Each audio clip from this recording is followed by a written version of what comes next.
नमस्ते दोस्तों, आप सब कैसे हो? आशा करती हूँ आप सब लोग बहुत अच्छे होंगे। मैं एक विवाह गीत सुनाने जा रही हूँ। आप लोगों को जैसे लगे कमेंट करके ज़रूर बताइएगा।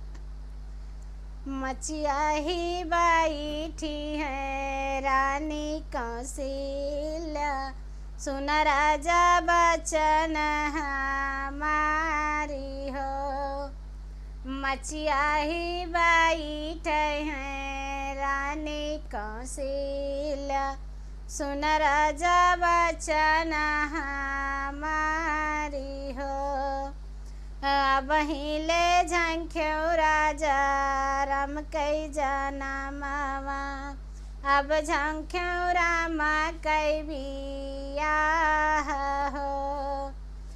अब हिले झंखे राजा राम कई जाना मावा, अब झंख्यो राम कई बियाह हो।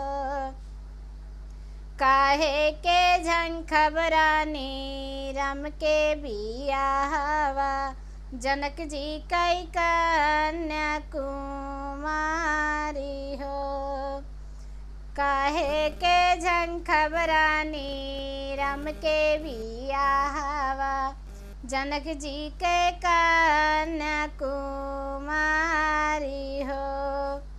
राजा जनक के घरे कन्या कुमारी, हमरा राम कुमार हो।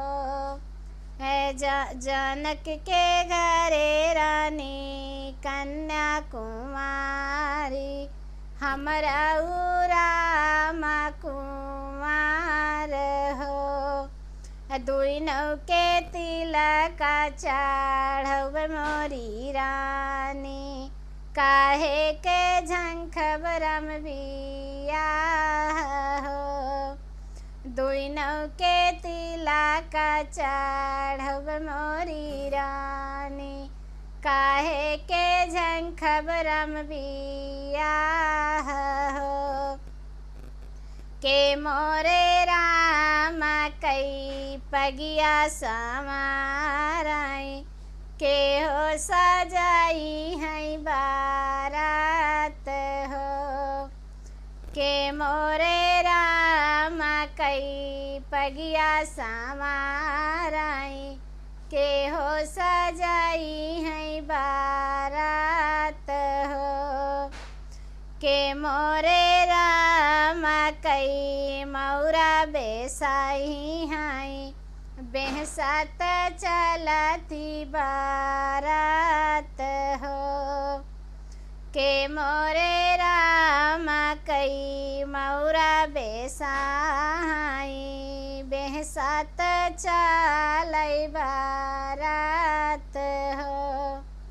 भैया भरत जी हो पगिया समाराई, लक्ष्मण साजई बारात हो। भैया भरत जी हो पगिया समाराई, लक्ष्मण साजई बारात हो। राजा दशरथ जी हो मौरा बेसाई, बेहसत चलई बारात हो।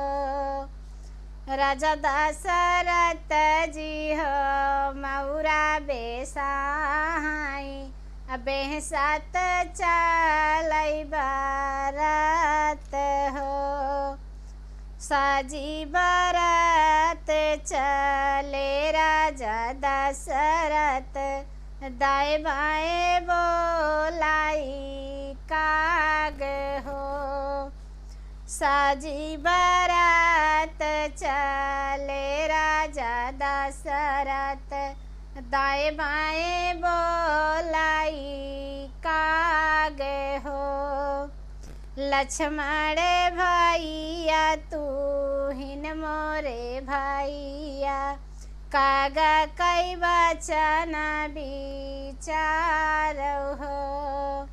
लक्ष्मण भैया तू हिन मोरे भैया, काग कई बचन विचारो हो। धन भला पाऊ बदाहेज भला पाऊब्या दुलहिनी सिया सुकुमारी हो। धन भला पाऊब्या भैया दहेज भला पाऊब्या दुलहिनी सिया सुकुमारी हो। रामा जी सीता बियाही घर लाई हैं चल जई हैं रामा बनवास हो। रामा जी सीता बियाही घर लाई हैं चल जई हैं रामा बनवास हो।